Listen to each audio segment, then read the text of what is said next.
Hello everyone. तो आज की इस वीडियो में हम देखने वाले हैं एमएस एक्सेल के अंदर सैलरी शीट कैसे बना सकते हैं। तो चलिए फ्रेंड्स, हम वीडियो को स्टार्ट करते हैं। तो सबसे पहले सैलरी शीट बनाने के लिए हम यहाँ पर कुछ एरिया को मर्ज कर लेते हैं। उसके अंदर हम लिख देते हैं सैलरी शीट। ठीक है, तो ये सेलेक्ट करके मर्ज एंड सेंटर पर क्लिक करेंगे। यहाँ पे हम लिखेंगे सैलरी शीट और इसको हम थोड़ा सा स्टाइल करेंगे।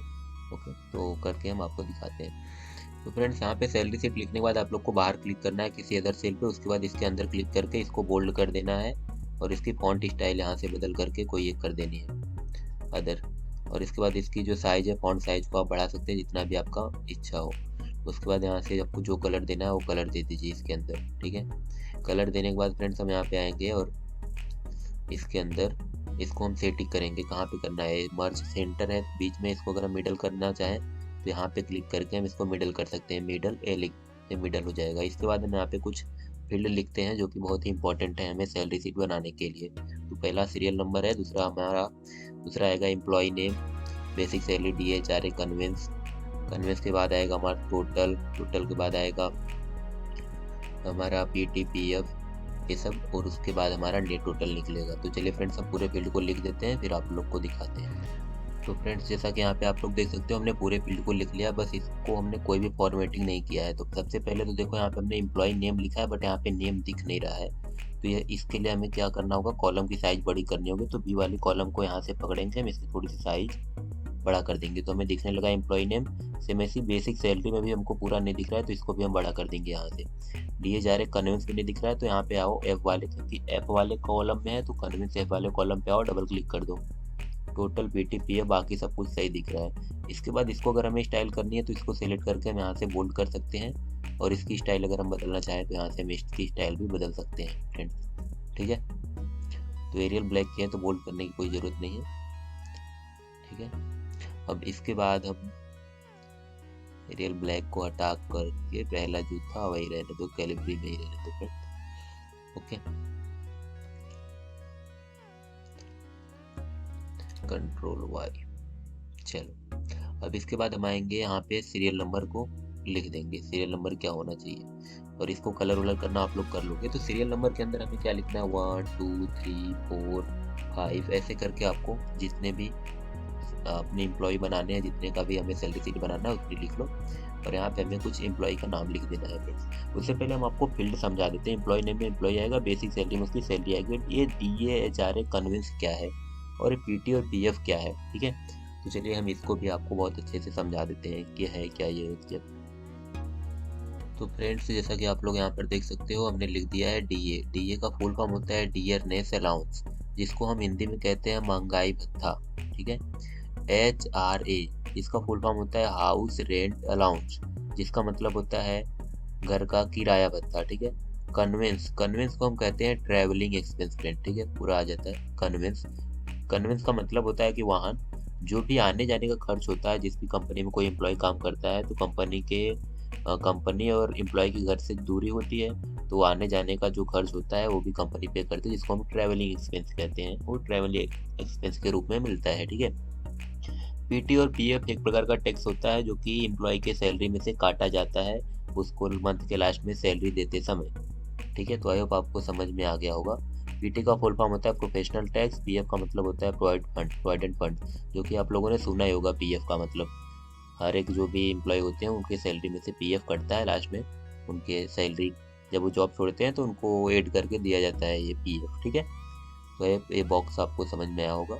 हम आते हैं अपने कैलकुलेशन की तरफ। ठीक है, तो सबसे पहले हम किसी एम्प्लॉय का नाम लिख देते हैं। यहाँ पे हमने मान लो लिख दिया है वासु, हमारे एम्प्लॉय का नाम है। उसकी बेसिक सैलरी को हमने मान लेते हैं कि 50,000 उसकी बेसिक सैलरी है। ठीक है, तो DA उसको कितना मिलेगा ये डिपेंड करता है कि कंपनी कितना DA दे रही है। ठीक है, तो हम मान लेते हैं कि 3% DA मिलता है उसकी बेसिक सैलरी का। तो हम क्या करेंगे, परसेंट निकालने के लिए हमने पिछले वीडियो में बताया इक्वल टू लगाएंगे। जिसका परसेंट निकाला है तो 50,000 का 3% निकालना है तो 50,000 का सिलेक्ट करेंगे, फिर मल्टीप्लाई लगाएंगे 3, फिर परसेंट लगा दो तो क्या आ जाएगा, 50,000 का 3% आ जाएगा 1500। सेम ऐसे ही हमको यहाँ पे 4% निकाल देना है तो इक्वल टू लगाएंगे basic salary multiply 4 and percent, तो 4% निकल जाएगा 2000। हमें फिर से 2% निकालना है तो equal to basic salary multiply, basic salary को सेलेक्ट करना, ना कि आप लोग को 50,000 लिखना है, उसको जिस सेल में 50,000 लिखा है उसको सेलेक्ट करना है, फिर मल्टीप्लाई लगा करके 2% लिख देना है फ्रेंड्स। ठीक है, 2% लिख के एंटर करेंगे तो हमें 50,000 का 2% मिलेगा 1,000।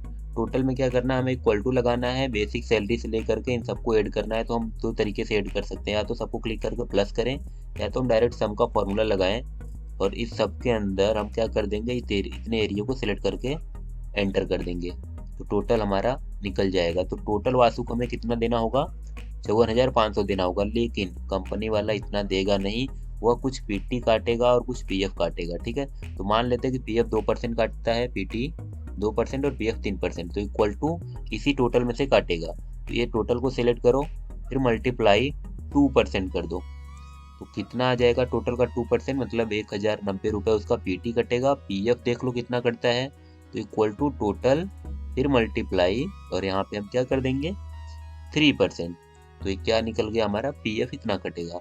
अभी नेट टोटल में क्या होगा, टोटल देखो एम्प्लॉय को वासु को कितना देना था 54,500, लेकिन कंपनी वालों ने ये दोनों काट लिया, पीटी और पीएफ काटने के बाद उसको कितनी सैलरी देंगे वो लोग, तो कितने देंगे माइनस कर दो पता चल जाएगा। तो उसको इतना देना था, इतने में से माइनस कर दो कि पीटी फिर माइनस पीएफ और कर दो एंटर, तो टोटल इतना रुपए उसको देना होगा। ठीक है, 51,775 रुपये देना होगा, राइट।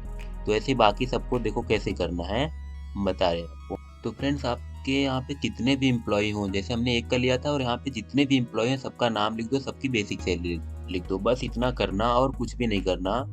डीए निकालना है, यहाँ पर 2 बार क्लिक कर दो, डीए निकल गया, क्योंकि हम एक बार निकाल दिया, फॉर्मूला लगा चुके हैं। फिर यहाँ पे प्लस आओ अपने कॉर्नर पे, राइट कॉर्नर पे, और 2 बार क्लिक कर दो, एचआरए निकल गया।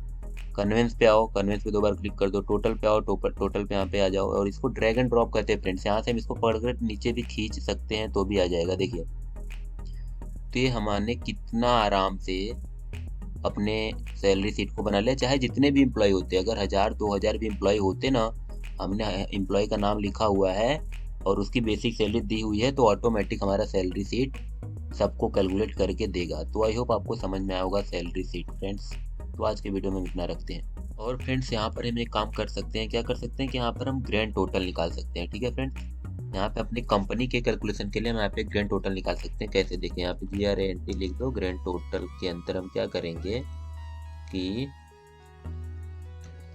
टोटल सम भी कह सकते हैं उसको, एक ही बात है टोटल सम। तो इसके लिए हम क्या करेंगे, यहाँ पे इक्वल टू सम नाम का फॉर्मूला को यूज करेंगे, इक्वल टू सम, ब्रैकेट के अंदर हम क्या करेंगे पूरी बेसिक सैलरी को सिलेक्ट कर देंगे, एंटर कर देंगे।